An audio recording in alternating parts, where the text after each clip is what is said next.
Ok, salut tout le monde. C'est Samuel Cloutier. Je vais lire aujourd'hui. J'ai trouvé un petit article sur Élisée. J'ai lu sur Elijah, sur Elijah hier. Fait que je voulais lire sur Élisée, le successeur d'Élie. Fait que pouvons-nous apprendre de la vie d'Élisée? Élisée, dont le nom signifie Dieu sauve, est le successeur d'Élie dans ses fonctions de prophète d'Israël. 1 roi 19.16, 19 à 21. 2 rois 5.8. Élie l'a appelé à le suivre en 1 roi 19.19 et il a passé les prochaines années de sa vie à son service en tant que protégé jusqu'à ce qu'Élie soit apporté au ciel. C'est alors qu'il a commencé son ministère qui a duré 60 ans, vers 892 à 832 avant Jésus-Christ. Et s'étend sous le règne de roi Joram, Jéhu, Joachaz et Joas.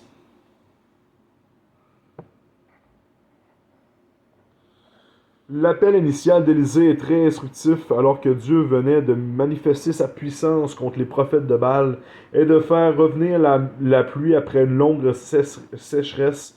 La reine Jézabel a cherché à tuer Élie, qui a pris peur et s'est enfui. Un ange l'a ravitaillé et préparé pour un voyage de 40 jours jusqu'au mont Horeb, où Élie a reconnu qu'il pensait être le dernier prophète resté fidèle à Dieu. Alors Dieu lui a demandé de retourner chez lui, d'oindre Hazaël comme roi de Syrie, Jéhu comme roi d'Israël et Élisée comme son successeur en tant que prophète. Il a ajouté celui qui échappera à l'épée de Hazaël, Jéhu le fera mourir, et celui qui échappera à l'épée de Jéhu, Élisée le fera mourir. 1 roi 19.17. Enfin, il a rassuré Élie en lui disant qu'il restait encore 7000 hommes en Israël qui n'avaient pas fléchi le genou devant Baal. Élie a obéi à la parole de Dieu et est allé trouver Élisée qui était en train de labourer son champ avec une paire de bœufs. Il a jeté son marteau sur lui en signe de transmission de ses responsabilités. Alors Élisée a laissé ses bœufs pour suivre le prophète en courant. Il lui a demandé de le laisser faire ses adieux à sa famille avant de le suivre. Ensuite, il est retourné en arrière, a tué ses bœufs et s'est servi du bois de l'attelage pour les offrir en sacrifice. Puis il a donné la viande à manger au peuple et a suivi Élie pour devenir son serviteur. Élisée a immédiatement répondu à son appel, renonçant entièrement à son ancienne vie. Une rupture qu'il marque par le sacrifice de ses bœufs pour une nouvelle vie de serviteur. 1 roi 19 à 21. Élisée aimait Élie comme un père et il a refusé de le quitter avant qu'il ne soit enlevé au ciel, bien qu'il lui ait demandé de le laisser continuer seul. Élie lui a permis de rester à ses côtés et quand il lui a demandé ce qu'il pouvait faire pour lui avant de partir, Élisée lui a demandé une double part de son esprit. Cette requête n'était pas égoïste, mais montre qu'il voulait être considéré comme son fils. Élie lui a répondu que sa requête serait exaucée s'il le voyait monter au ciel. Élisée a effectivement vu le char de feu et les chevaux de feu qui l'ont séparé de son maître, et il a vu Élie monter au ciel dans un tourbillon. Après cela, il s'est emparé de son manteau et a retourné sur la rive du Jourdain où il a frappé l'eau avec le manteau et l'a séparé en deux, comme l'avait fait Élie. Les autres prophètes qui étaient témoins de la scène reconnurent que l'esprit d'Élie reposait à présent sur Élisée, ainsi que Dieu l'avait décrété.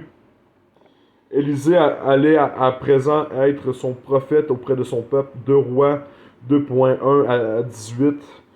Comme Dieu l'avait annoncé à Élie sur la montagne, c'est pendant le ministère d'Élisée que le culte organisé de Baal a été éradiqué. 2 Rois 10.28.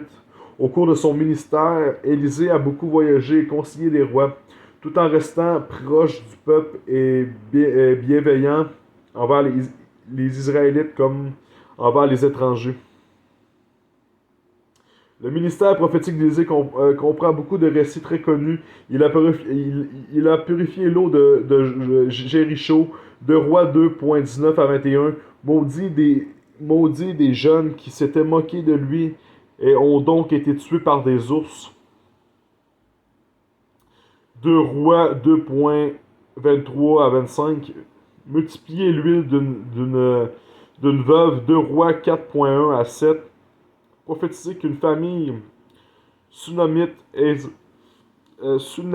aisée qui l'hébergeait aurait un fils, puis ressusciter ce fils.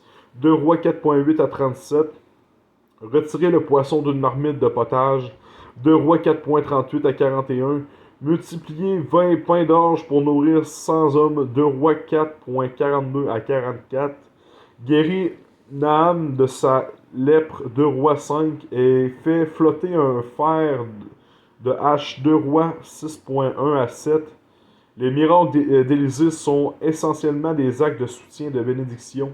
Donc certains ressemblent d'ailleurs fortement à ceux de Christ, notamment la multiplication des pains. Matthieu 16.9 à 10 et la guérison des lépreux. Luc 17.11 à 19. Élisée a conseillé les rois d'Israël pendant un temps. Il avertissait le roi des agissements du roi de Syrie, quand celui-ci a découvert que c'était Élisée qui faisait échouer ses plans. Il a cherché à le capturer. Son serviteur Géasi a pris peur en voyant l'armée syrienne, mais Élisée l'a rassuré. N'aie pas peur, car ceux qui sont avec nous sont plus nombreux que ceux qui sont avec eux. Puis Élisée pria, Éternel, ouvre ses yeux pour qu'il voie. Éternel, ouvre les yeux du serviteur, et il vit la montagne pleine de chevaux et de chars de feu tout autour d'Élisée. 2 Rois 6.16 à 17. Cette scène nous rappelle les chars de feu qui ont emporté Élie au ciel. Ensuite, Élisée a prié les chars de feu qui ont emporté Élie au ciel.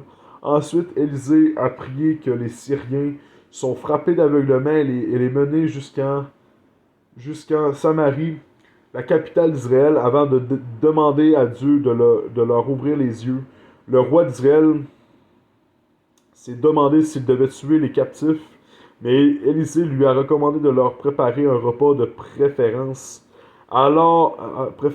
Après qu'ils ont fini de manger, ils sont retournés auprès de leur maître et les attaques syriennes contre Israël ont cessé. Élisée a également prophétisé d'autres événements d'envergure nationale et internationale concernant Israël et la Syrie.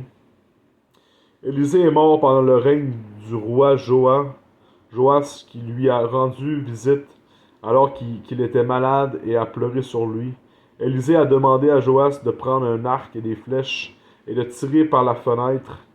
Quand le roi s'est exécuté, il lui a dit que c'était une flèche de victoire contre les Syriens, de la part de Dieu. Il lui a ensuite demandé de frapper le sol avec les flèches, ce que Joas a fait 3 fois. Alors Élisée s'est mis en colère et lui a dit que s'il avait frappé le sol 5 ou 6 fois, il aurait vaincu les Syriens jusqu'à les exterminer, alors que maintenant, il ne les battrait que 3 fois. 2 Rois 13.14 à 19. Concernant la mort d'Élisée, 2 Rois 13.20 dit tout simplement, Élisée mourut et on l'enterra. La suite du passage parle d'une attaque moabite contre Israël qui avait lieu chaque printemps. On était en train d'enterrer un homme quand on aperçut une de ses troupes, et on jeta l'homme dans le tombeau d'Élisée. En touchant les ossements d'Élisée, l'homme reprit vie et se leva sur ses pieds. 2 Rois 13.21. Il semblerait que Dieu ait choisi de manifester sa puissance à travers son prophète, même après la mort de celui-ci. Jésus parle d'Élisée en Luc 4.27. Alors que les habitants de Nazareth l'avaient rejeté, il leur a dit, je vous le dis en vérité, aucun prophète n'est bien accueilli dans sa patrie. Luc 4.24, et a ajouté qu'il y avait beaucoup de lépreux en Israël à l'époque d'Élisée. mais que seul Naaman, le Syrien, a été guéri. En étudiant la vie d'Élisée, on découvre son humilité. 2 Rois 2.9, 3.11. Son amour évident pour le peuple d'Israël. 2 Rois 8.11 à 19 à 12. Et sa fidélité à son ministère tout au long de sa vie. Élisée a répondu à l'appel de Dieu et a suivi Élie. Fidèlement et avec ardeur, il croyait en Dieu, lui faisait confiance et le cherchait, si bien que Dieu a pu agir puissamment à travers lui. On répète, en étudiant la vie d'Élisée, on découvre son humilité. 2 Rois 2.9, 3.11. Son amour évident pour le peuple d'Israël. 2 Rois 8.11 12 à 12. Et sa fidélité à son ministère tout au long de sa vie. Élisée a répondu à l'appel de Dieu et a suivi Élie fidèlement et avec ardeur.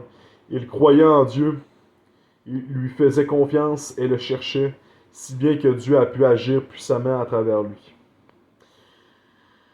Fait que ça ressemble à ça pour la petite étude biblique de la vie, un petit résumé de la vie d'Élisée. Fait que j'espère que vous avez bien aimé la lecture. Que Dieu vous bénisse, mes amis. Amen.